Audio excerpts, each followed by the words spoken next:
Welcome back everyone to Welstopia, and today we are going to work on the fire branch, which is the final branch of the four coming out of here. And for this branch I'm going to be doing something slightly different. On all the other three before, we had this coming out straight here, and the build within was pretty much straight on. The Earth build is slightly offset towards the right, but not too much so still pretty much straight on. But in the case of the fire build, I'm going to go in down the two steps that I normally do, the two sections, and afterwards I'm going to be making a left turn, and that's where I'm going to be placing my module.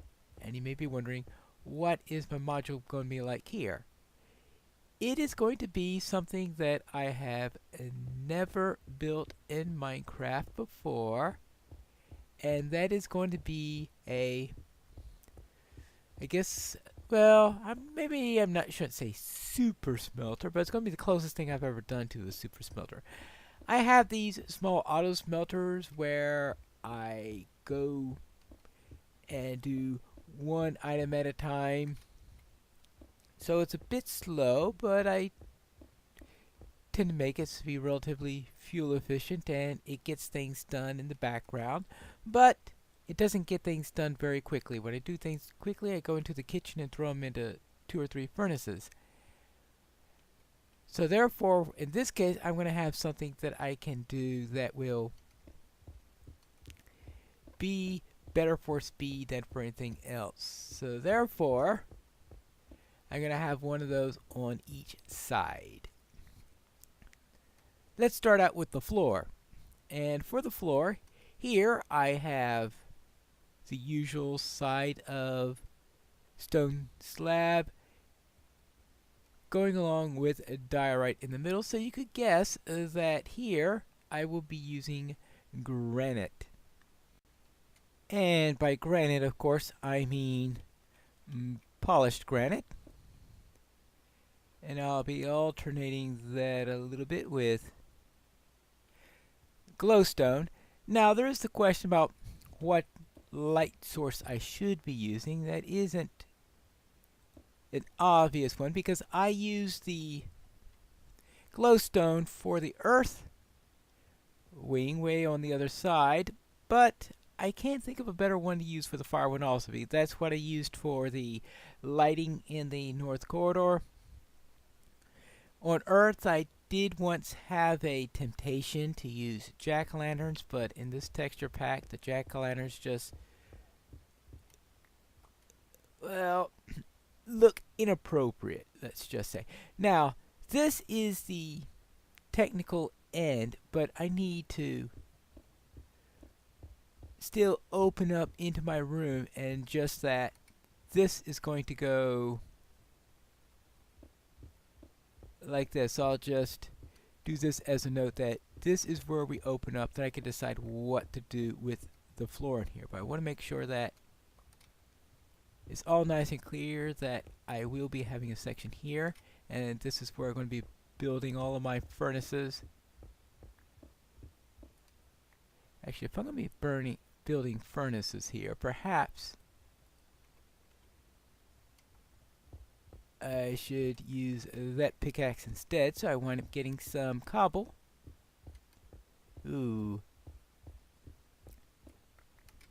Can't ignore the temptation of a little bit of iron, especially considering that I'll be using iron as a little bit of a demo for the smelter operating, right? There you go. And throw in a little bit of light to make sure nothing spawns in here. I don't need these anymore. And it's time to do the walls, and the walls are actually going to be straightforward. Well, I hope they're straightforward. The pattern here is, of course, going to be straightforward, and that's going to be red terracotta. The question, of course, inevitably is what's going to be on the outside. And for that, now one could theoretically have the polished granite there, but that, of course, is something that I've been avoiding. Of course, we could have regular granite. I'm not too sure if that will be any better for there. Now, I did bring some red concrete, so let's see what that looks like. Here's some red concrete, and let's see if the red concrete looks decent for what we want to do. And we have our usual thing, 1, 2, 3, 4. It looks overwhelming. That's what it looks like. So we'll have to take that into account. And let's see. We'll put that there. Is that how I want to orient it? Let's first try this, then we'll try it with another orientation. Well, not if I build it like that.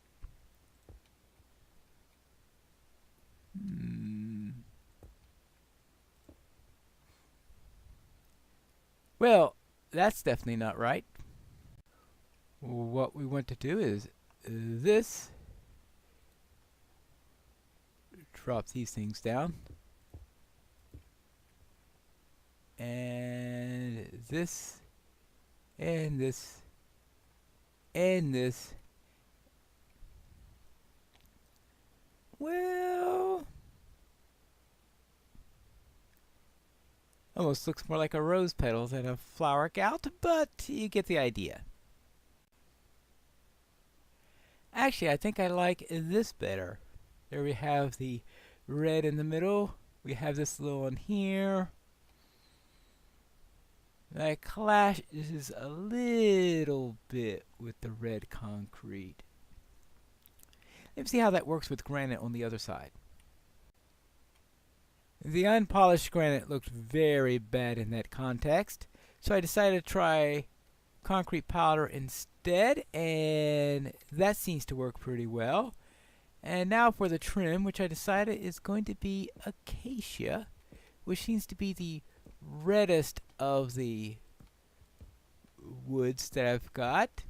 It seems to work reasonably well. It's not a perfect blend, but I think it'll work. It certainly isn't a major clash or anything like that. And that leaves the question about the smelter itself. 1, 2, 3, 4, 5, 6.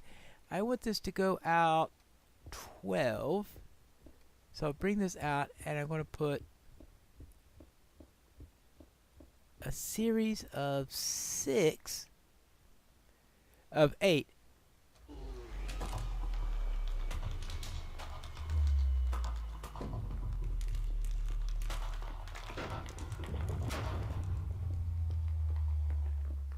Well, I think the dragon just died. Yeah, I will have a series of 8 of those furnaces dedicated to our dead friend, the Ender Dragon, apparently. That's 1, 2, 3, 4, 5, 6, 7. Right. So I have 8 of them here, 2 extra spaces on this side, 2 extra spaces on this side, so there'll be 12 in all. Let's start with an output chest, which we could put right here. And we are going to have a series of hoppers where we are going to dump everything. Start out with the output, then go to the input. 3, 4, 5, 6, 7, 8. And on top of that, we will place our furnaces. 4, 5, 6, 7, 8. And we are going to need both a fuel source and something to smelt. As for fuel, that will have to come out around the back. So I'll say the best place to input would be here. And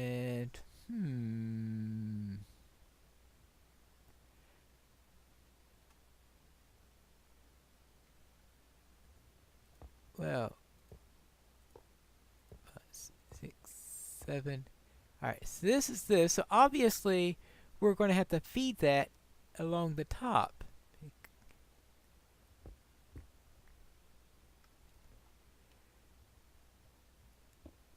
So we'll need another set of hoppers up on top to take care of that. And I suspect I just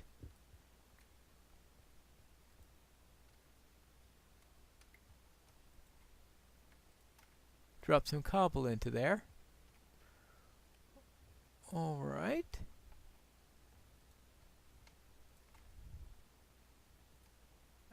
I wasn't planning on baking any cobble at the moment. I think the next step is to do this and just to have a stream going like that above it. So what happens if I throw some... I don't have any coal on me, and since I don't have anything to cook right now anyway, I'll just throw in some acacia and see what happens. Some acacia there, some acacia there, none there. So it's only going into the first two. So obviously, that's not the solution. Well, it will be when this starts to fill up. So that means to dump so much coal into there that it just has to overflow. Perhaps this will be enough. That should be a nice fuel supply to have. So I'll just dump the shulker on. Suppose I could just dump the shulker here for now. And put that right there. Does that do anything? Well, that has stuff going in all right. Good. Well, it looks like it's only going into there. Ooh, but it's going to fill that up and fill that up and fill that up. Now I know why I have all these redstone contraptions for throwing in fuel.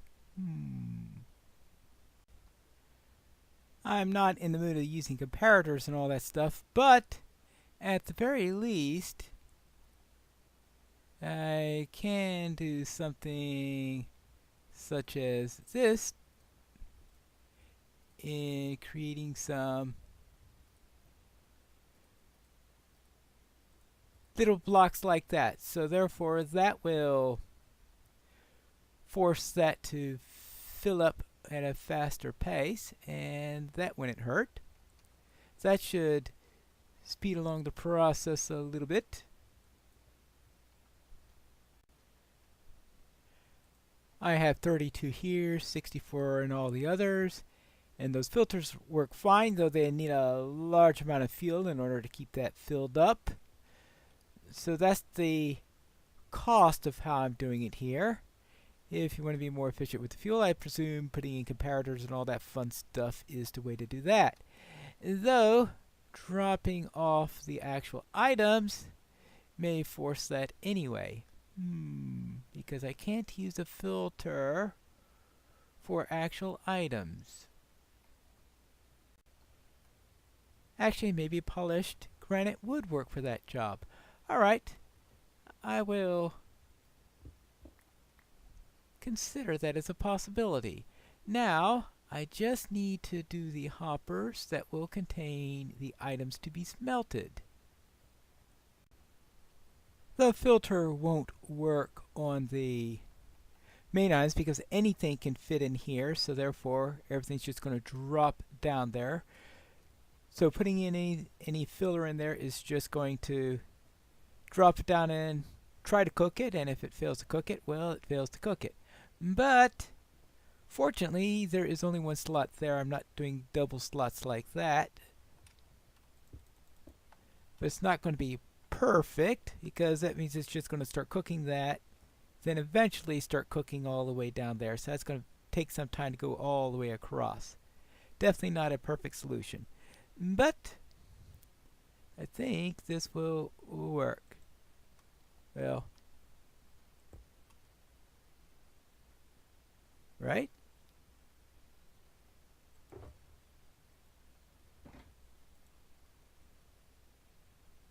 Yeah?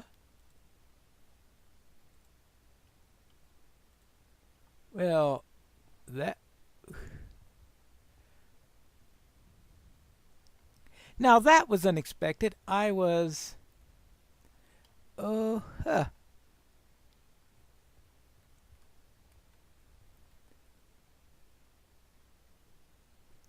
Alright, it gave priority to that one. I was expecting that to go in the other direction. Ooh, which means that it's worse than I thought. Of course, in this case, we had hoppers beneath it, so the hoppers below will just suck what's above, and that's what was given priority. Here, the direction the hopper is facing is given priority, and these furnaces will not even take it. Bad design! I decided to see if I could get any ideas from the net, and a video from Cynical Carnage and gave me the idea of using rails on top. Now, rails is something that I can use since that's what I use for the spider farm, so I should know how to use those, and sending rails back and forth, dumping the stuff into the minecart, going back and forth, back and forth, back and forth, and dumping it into there. And that sounds like probably the best way to do this without a massive amount of redstone. Let's have a look at how this works. I'm going to drop a minecart right here. It should go back and forth all the way through here. I am hoping that it will pick up some of the coal in the chest and then distribute it. Go back and forth. Now, is it actually grabbing any coal here? Actually, it's doing it at a reasonable level, it looks like. And it is dropping coal into there. Not into that one.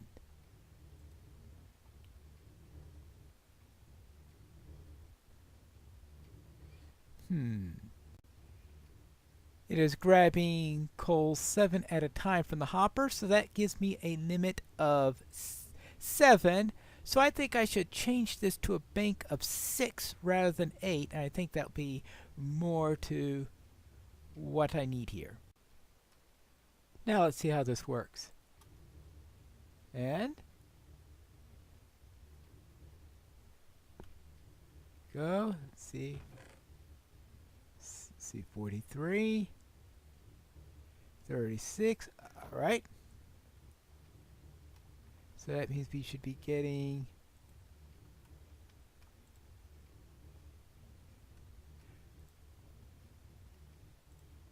oh, now it's going a little bit faster because of course, because it's getting it on the return trip. Well, that's the fuel, so I'm not going to worry too much about it on that score. The question is, does it happen on the other end? Maybe I should have made it exactly 7.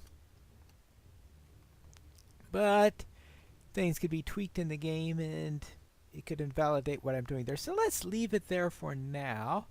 Of course, refilling the fuel is going to be a tricky thing, so I have to get myself access to doing whatever is going to help in that regard.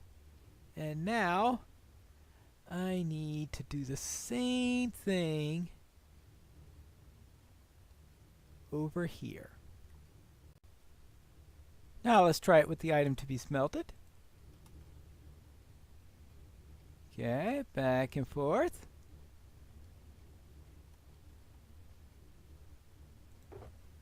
And see how this works. 43, 30. All right, that goes down by 7, and these are all cooking. Good. And that means over here, oh, getting a furnace we don't need here. It's a coal we don't need in here. And we're starting to get our return stuff, which I will presume I'll just have to dump into here for now. Yeah, so the chest is starting to pick it up. Good. So that is my smelter going back and forth and operating. I'll now have to make it prettier than it currently is. Yuck. And this looks a lot better. I have, of course, fire on the image on the stuff that I'm using here with nether brick along the walls, alternating with our inevitable stone brick slabs. And back here, the surface corridor is also decorated properly so that I can get around into the back to handle anything that goes wrong with the fuel or anything like that, because occasionally I throw something wrong into the furnace and it all goes wrong, and it's good if you're able to get it fixed as quickly as possible. And this is actually the first one that I built. I don't have it quite done as neatly because I had to build around this one, while that one I did the decoration before I actually put in the rails. And that finishes the build for the fourth of the branches. So now we have all 4 branches: earth, water, air, and fire, which means that next time my plan is to finish the greater temple when we return to Pineleaf Plays Minecraft Welstopia.